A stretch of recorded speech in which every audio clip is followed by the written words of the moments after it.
Okay, so let's look at the benefits of the DECT system's control system, and not only can it save you time and materials, but it also offers a lot of added functionality that you cannot get from something like a manual rocker switch based system.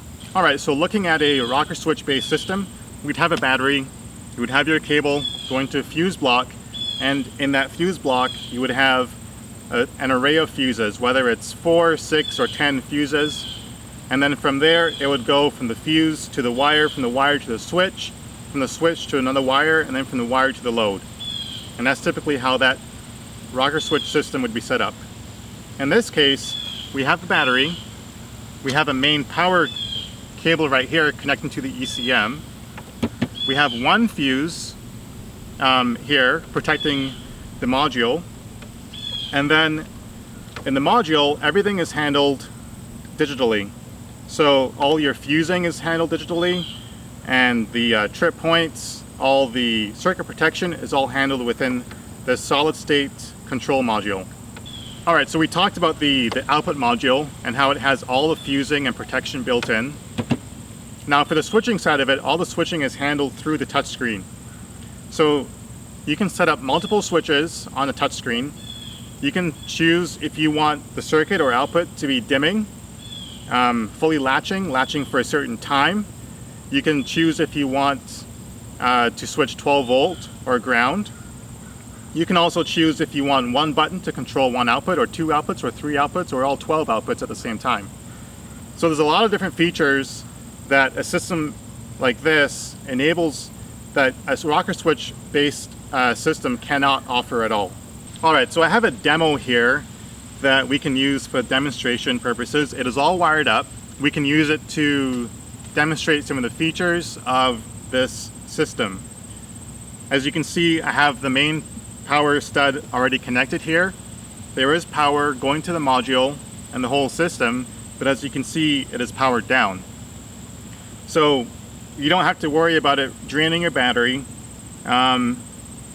because of the feature with like the power input feature that can be used in the case of like an ignition feature. So when you turn on ignition, then now the system will power up. So let's go ahead here. I have this button here to simulate ignition. We'll turn it on, and within a matter of seconds the system will boot up, and you can see it's all turned on, ready to go, and I can just start controlling different circuits. And as you can see, it's that quick. Now say I have everything wired up, and now I decide I want to dim a light. So you can see this light turns on here. Perhaps I want to dim it. So I can press and hold and nothing happens. I'm like, shoot, I really want to dim this light. What can I do?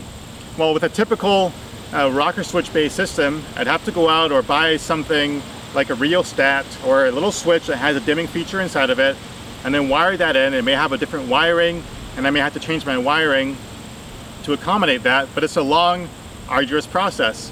In this case, I can just go to settings, button settings, driver, and I have a whole bunch of settings here. I can just select dimming to on. Hit the green check mark, and then go back home. And now I can press and hold, and now the light dims. And as you can see, there's a little indicator there letting you know how bright or what the dimmed value is at. And there it's full bright again. Turn it off, on, off, on. I can lower the brightness. Off, on. So you can see how easy that was. I didn't have to buy a switch. I didn't have to do any complicated wiring. Nothing like that. It's all built into the system. So that was really cool. Now there's one more thing I want to show you. So I've got some lights over here. I have this light bar, and I have these two spotlights right here. And I know they're 12 volt, but I don't really know exactly how much power they draw. So I'm not sure, do I need a 5 amp fuse or a 10 amp fuse or a 15 amp fuse? I don't really know. Well, you don't really have to worry about that at all. And I'll demonstrate what I mean by that. So I'm going to go ahead here and hook up one of these lights, and I have just a little harness back here is connected to one of the outputs on the PDM. And I'm going to go ahead here, plug that in. That like there. And you can see I have power on that light. I'm going to go ahead here and plug this one in. It's all on the same channel, and I have power on that light. Now let's go ahead here, we'll set these over there. And we've got this big light bar right here. Let's just go ahead and set that there and plug this one in. So you can see how those just shut off. Now I've got these all running on the same circuit. Now the system has built-in circuit protection. So what that means is it has a built-in short circuit protection as well as overcurrent protection. And what you just saw here was an example of the overcurrent protection built into the system. So I have the output programmed for a certain value, whether it's 4 amps or 5 amps. And when I added this big light, it obviously exceeded the current draw on that channel, and the system shut down the channel or the output to protect itself.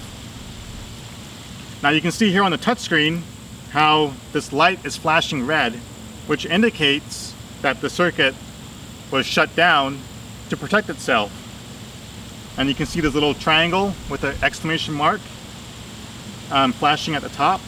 So if I go to settings and diagnostics, if I look at my output module, there's an orange exclamation mark with a check text right below it. So I'll tap on that, and you can see output number 4, and it shows you right here overcurrent. Now if it was a short circuit, it would say short circuit as the reason, but in this case you can see it shows overcurrent. Okay, so now you can see we are currently in a fault state because of the overcurrent. To reset the overcurrent, it's very simple. Just go back to the home screen like we are here, where the button is flashing, and just tap it. So that turns off the circuit now. And when you turn it back on, it'll turn back on to full output. And as you can see here, we'll turn it on, but it's tripping again because it's just pulling too much current.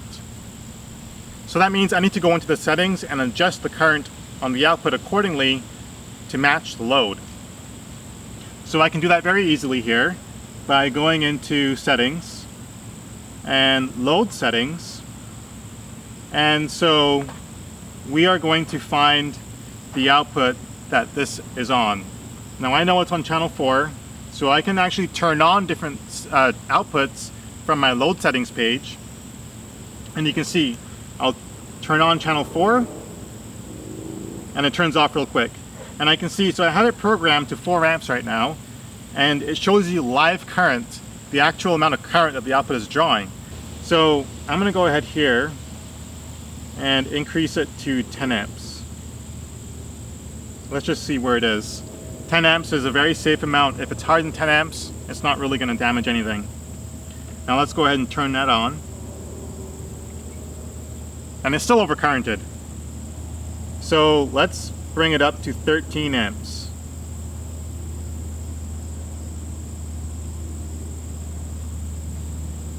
And I'm not really sure how much it's going to take here, so we'll just try this here on camera. There we are. So now we're sustaining, these lights are on, and we're currently drawing 12.5 amps. So we're just under the threshold there of 13 amps. It's not going to take much more for this circuit to trip, and now you know exactly how much this circuit is drawing, and now you can set your trip point accordingly.